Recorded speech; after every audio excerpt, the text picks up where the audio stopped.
4-ാം അധ്യായത്തിലെ പ്രധാന കഥാപാത്രങ്ങളായ യേശുക്രിസ്തുവിനെയും ശമരിയക്കാരുടെ സ്ത്രീയെയും ആസ്പദമാക്കി കുമാരനാശാൻ രചിച്ച ചണ്ടാല ഭിക്ഷുകി എന്ന കവിത പ്രചുര പ്രചാരം നേടിയിട്ടുണ്ട്.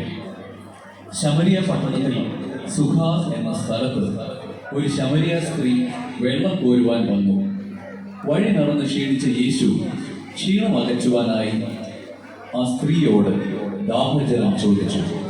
താൻ അധകൃതയായ സ്ത്രീയാണെന്നോ തന്റെ കയ്യിൽ നിന്നും വെള്ളം കുടിക്കുന്നത് തെറ്റല്ലേ എന്നോ ആ സ്ത്രീ യേശുവിനോട് ചോദിക്കുന്നു.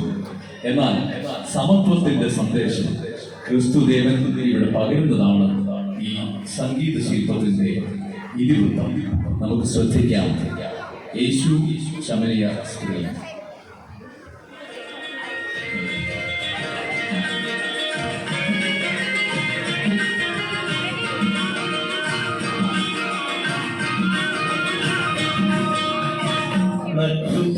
നേരത്ത് കിണറിന്റെ തീരത്ത് വെള്ളത്തിനായി ഞാൻ കാത്തിരിപ്പു. നാളെ ഒരു പാത്രം ദാഹജലം നീ എനിക്കു നൽകൂ.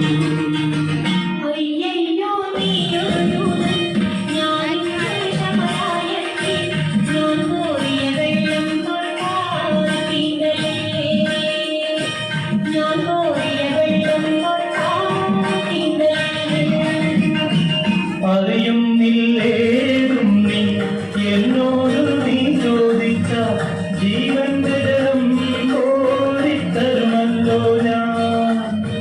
ജീവന്റെ ജലം കോരിത്തരുമല്ലോ ഞാൻ.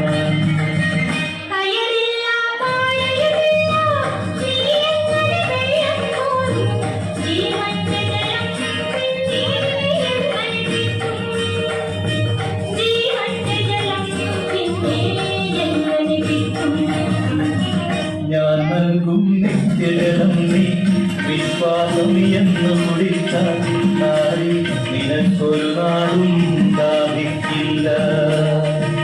നാരി നിനക്കൊരു നാളും ദാഹിക്കില്ല.